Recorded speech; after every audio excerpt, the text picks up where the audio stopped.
I wished I knew why everything seemed to shut down as soon as things got tense. It's not like I wanted to feel trapped or anxious. If I could have pinpointed when it started, well, that might have helped, but I wasn't even sure of that. The Greek goldfish cracker disaster of '09? The first-grade garbage man fiasco? Something broken from birth? I suppose it didn't matter. What did was how I felt any time it happened. It was as if my brain ripped in half.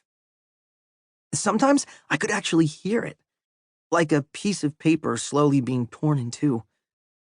One part of my brain kept talking, telling my voice to speak, my arms to move, my lungs to breathe. The other half just said, nope. Say something funny. Nope. Say something kind. Nope. Say something. Nope. The longer it went, the angrier the first half of my brain got, until it shut down too. And the whole thing was, well, frozen. It happened any time I had to talk to people I didn't know, or when I was in front of crowds, or if I had to explain myself to an adult. There were so many things that made me freeze that I couldn't count them. Sometimes even worrying about freezing would make me freeze. And that worry, it was starting up now. Devin poked me in the shoulder. You do your job, and we won't get caught. Besides, even if we do, think of it as an opportunity to practice. Your parents are always saying you need more... What is it? I shuddered. Exposure? Right! Exposure to stuff so you can get over it. Getting caught isn't so bad. We'd have to agree to disagree on that one. A fresh bead of sweat had already trickled down my back, and it had nothing to do with the basketball game. And anyway, Devin continued, we can vouch for each other. As long as we get our story straight, we'll be fine. Remember how I talked us out of taking the blame for Gage's last prank? When he switched the signs for the supply closet in the faculty bathroom? I almost smiled, but then Devin slipped his phone out of his pocket. He unlocked it, tapped his camera app, and started poking me in the chest with it.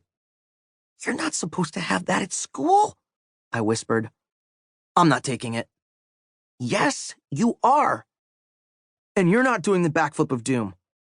Yes, I am. Why? Devin swallowed, looking nervously at the edge of the climber. I couldn't be sure what he said next, but I think it was something like, to save my dad. I was about to ask what that meant, but then I looked too. The climber had 2 sets of monkey bars. One was for the little kids. It ran right alongside the higher set. I thought, like maybe 40 years ago, they were painted in bright colors. But now all that was left were little patches of red and yellow, where kids' hands and feet couldn't reach so easily. The biggest of those patches sat on the side rail of the higher set of monkey bars. It looked like North America if you tried to wrap our continent around a Pepsi can. That patch was infamous at Bennett C. Riley, because that's where you sat if you were going for it. It was 1979, or so the story went. Maddie Prufrock, 7th grade legend, was a gymnast.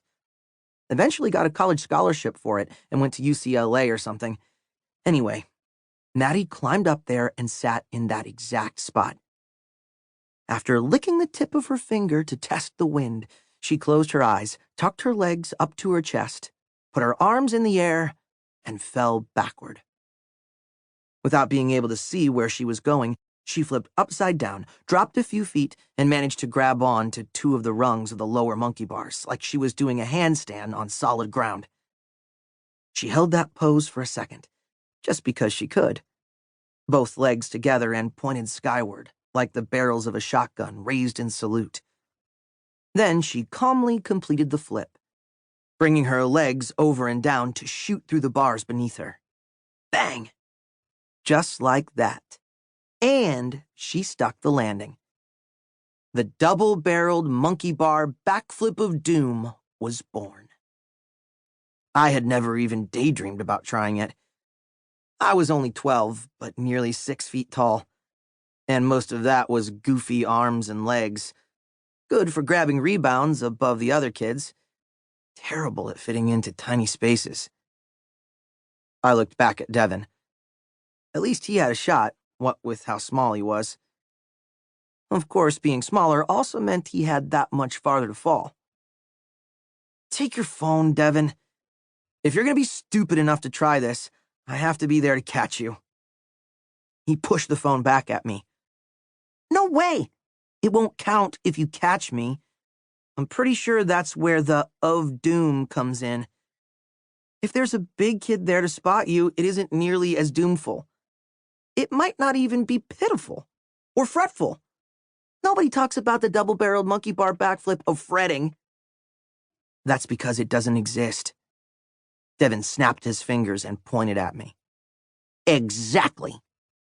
And what if I just grab you and hold you down until the bell rings? Then I punch you in the face.